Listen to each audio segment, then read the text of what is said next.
শিং মাছ যেদিন মরে যাইব তার জীবনও শেষ। আর 3টা তাবিজ দিতাছি, 2টা তাবিজ রাখবা তার চলার পথে, আর একটা তাবিজ দিবা যেখানে ঘুমায়। মাথাটা ধরছে, ভাল লাগতেছে না। আমার কেন জানি মাথার ভিতরে ঝিমঝিম করে, মাথা ব্যথা করে। আজকে আমি একটা মিষ্টি দিয়ে দিতাছি, যেমনে পারো তারে খাওয়াইবা।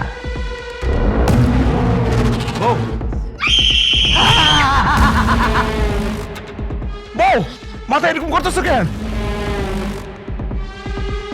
কই যেতেছো তুমি? এই গোরস্থানে কই লই আইলি রে মা, আমার ঠান্ডা লাগতেছে।